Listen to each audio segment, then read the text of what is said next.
प्रधानमंत्री मोदी ने भी इस घटना के बाद ट्वीट किया। उन्होंने लिखा अपने ट्वीट में, छत्तीसगढ़ माओवादियों से लड़ते हुए शहीद हुए जवानों के परिवारों के साथ मेरी संवेदनाएं हैं। वीर शहीदों की कुर्बानियों को कभी भुलाया नहीं जा सकेगा। घायलों के जल्द स्वस्थ होने की कामना मैं करता हूं।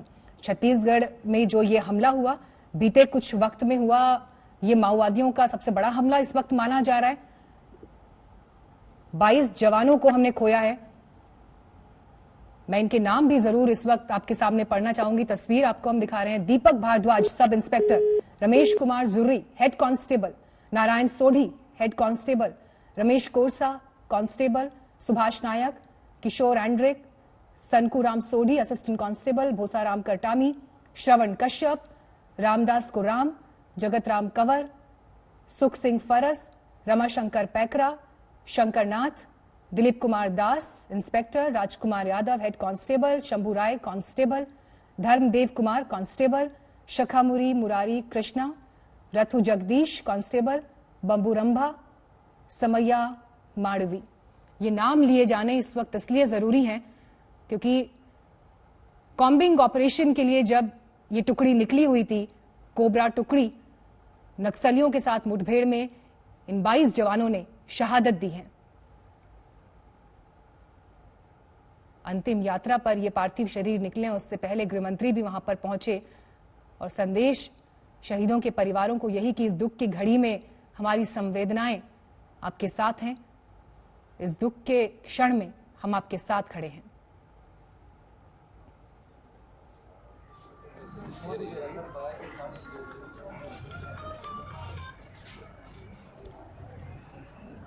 इससे पहले नक्सल ऑपरेशन के डीजी अशोक जुनेजा ने भी ये बताया कि घटनास्थल पर सुरक्षा बलों की टीम जब पहुंची तो वहां पर उन्होंने पहले 20 शव बरामद किए थे। मुठभेड़ के बाद माओवादी अपने घायल साथियों को 3 ट्रैक्टर ट्रॉलियों की मदद से ले गए थे। घटना की जांच एक तरफ, लेकिन माओवादियों को भी नुकसान हुआ है, इस बात की जानकारी दी गई है। पिछले कुछ सालों में छत्तीसगढ़ में हुआ ये बड़ा नक्सली हमला माना जा रहा है। लेकिन जिस बात की जानकारी हमारे संवाददाता जितेंद्र भी अब से कुछ देर पहले दे रहे थे कि जिस तरह से जिन इलाकों में चौकसी बढ़ी है और उसके बाद जो ऑपरेशन तब तक चलाए गए हैं, ये बौखलाहट है नक्सलियों की, जिसके बाद उन्होंने इस तरह का कदम उठाया अपनी मौजूदगी दिखाने के लिए। लेकिन देश ना इससे झुकेगा ना इससे डरेगा। जितेंद्र बहादुर सिंह आ गए हैं इस वक्त और जानकारी के साथ हमारे साथ। जितेंद्र, ये लाइव तस्वीरें तो हम यहाँ इस कार्यक्रम से दिखा ही रहे हैं, जहां पर देश इन शहीदों को सलाम कर रहा है, इनके परिवारों को ये संदेश दे रहा है कि इस दुख की घड़ी में हम आपके साथ हैं। लेकिन लड़ाई यहां से आगे बहुत बड़ी है। यहां से आगे लड़ाई इसलिए बड़ी है क्योंकि बीते कुछ सालों में हुआ ये एक बड़ा हमला माना जा रहा है छत्तीसगढ़ में नक्सलियों का, और इसीलिए इसके बाद क्या कदम उठाए जाते हैं, नजरें इस बात पर भी रहेंगी। जितेंद्र, बिल्कुल मीनाक्षी, किस तरीके के आगे कदम उठाने हैं इस बात को लेकर के केंद्रीय गृह मंत्री अमित शाह अब से थोड़ी देर बाद जब जवानों से जो कि घायल हुए हैं उनसे मिलने के बाद एक समीक्षा बैठक करेंगे।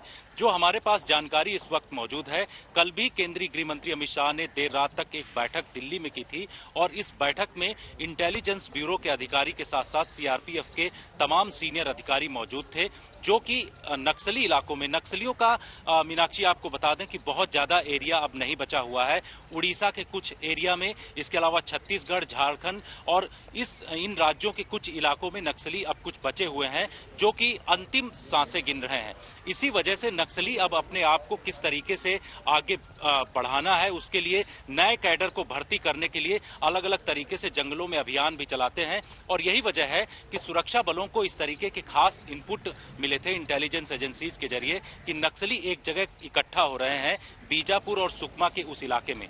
इसके चलते नक्सलियों के खिलाफ एक ऑपरेशन लॉन्च किया गया सुरक्षा बलों की तरफ से, जिसमें हमारे 22 जवान शहीद हुए हैं। लेकिन अब जिस तरीके से केंद्रीय गृह मंत्री अमित शाह ने यह साफ कर दिया है कि जो हमारे जवान हैं उनका जो बलिदान है वो व्यर्थ नहीं जाएगा, यानी कि इन नक्सलियों के खिलाफ एक आने वाले दिनों में बड़ा ऑपरेशन लॉन्च किया जाएगा। और इसके पीछे जिस तरीके से जो अलग अलग इंटेलिजेंस एजेंसीज हैं, चाहे आपके पास ये तस्वीरें इस वक्त जब वीर जवानों के पार्थिव शरीर यहाँ से आगे ले जाए जा रहे हैं और वहाँ पर जय घोष यही वीर जवान अमर स्टूडियो में मेरे साथ नवजोत भी अब आ गई हैं। नवजोत, ये तस्वीरें ऐसी हैं जो एक बड़ा दंश पूरे देश को देती हैं, गहरे जख्म देती हैं, लेकिन लड़ाई यहाँ से आगे बढ़ी है। बहुत बड़ी है मीनाक्षी, क्योंकि मुझे याद है कल जब ये खबर आई तो उस वक्त हम यहीं पर स्टूडियो में थे और लाइव कर रहे थे। अब देखिए, दुख की घड़ी न सिर्फ उन परिवारों के लिए, इनमें से कुछ लोग जो जिनका नाम और जिक्र आप कर रही थी, आपने सही कहा कि नाम लेने बहुत जरूरी है। आज देश को कम से कम पता चले कि वीर सपूत कौन है। उनमें से कुछ तो 2 दिन पहले छुट्टी से वापस गए थे, कुछ के परिवारों में छोटे छोटे बच्चे हैं जो है वो जवान है जी। उम्र बहुत कम थी जितने जवानों को हमने खोया है, 22 जवानों को। बिल्कुल। और इसके साथ ही जितेंद्र, एक बड़ा सवाल यहाँ पर जो उठता है, देखिए पहले से इंटेलिजेंस इनपुट था, खबर थी, ह्यूमन इंटेलिजेंस की कमी रह गई, क्योंकि सबसे बड़ी बात तो यह है कि कल देर रात अगर गृह मंत्री बैठकों के दौर करते हैं, फिर आज उनका वहां पर जाना न सिर्फ इनके साथ खड़े होना परिवारों के, बल्कि साथ ही साथ इस बात की भी समीक्षा होगी गृह मंत्री की तरफ से कि कमी कहां पर रह गई। पहली बात, ह्यूमन इंटेलिजेंस की कमी, क्या फोर्सेस जो अलग अलग तैनात थी उनका कोऑर्डिनेशन आपस में नहीं था, क्योंकि ट्रेनिंग सबकी अलग अलग तरीके से होती है। ये सारे ऐसे पहलू हैं जिन पर आज गृह मंत्री यकीनन बात करेंगे।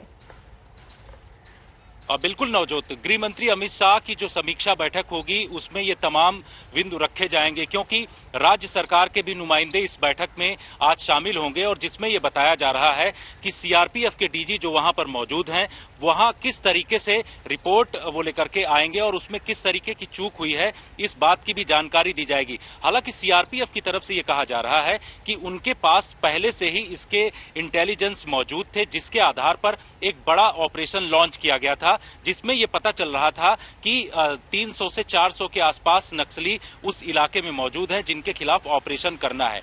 लेकिन चूक किस तरीके से हुई, क्योंकि उस ऑपरेशन में जहां नक्सलियों को तो भारी नुकसान पहुंचा ही है, वहीं जो हमारे सुरक्षा बल हैं उनको काफी नुकसान पहुंचा है। अब इस बात को देखना होगा कि जो इंटेलिजेंस था उसके आधार पर जो ऑपरेशन हुआ, क्या जो स्ट्राइक फोर्स गई थी, जानकारी ये मिल रही है कि 3 तरफ से स्ट्राइक फोर्स को भेजा गया था, जिसमें स्ट्राइक 1, स्ट्राइक 2 और स्ट्राइक 3 जो तीनों फोर्सेस थी उनको एक साथ एक जगह उस इलाके में हमला करना था। लेकिन बाद में 2 स्ट्राइक फोर्स से कम्युनिकेशन टूट गया, जिसकी वजह से जो एक स्ट्राइक फोर्स थी वहां पर फंस गई। इस वजह से इतना बड़ा जो कैजुअलिटी हुई है वो हुई है। अब गृह मंत्री अमित शाह इसको लेकर के एक समीक्षा बैठक करेंगे। कल जो बैठक गृह मंत्री ने की उसमें इंटेलिजेंस ब्यूरो की तरफ से जो जानकारी दी गई उसमें यह बताया जा रहा है कि किसी भी तरीके से इंटेलिजेंस फेल्योर नहीं था, उनके पास पूरा इनपुट मौजूद था, लेकिन जो ऑपरेशन हुआ है उस ऑपरेशन में किस तरीके की खामी रही है इसकी समीक्षा की जाएगी।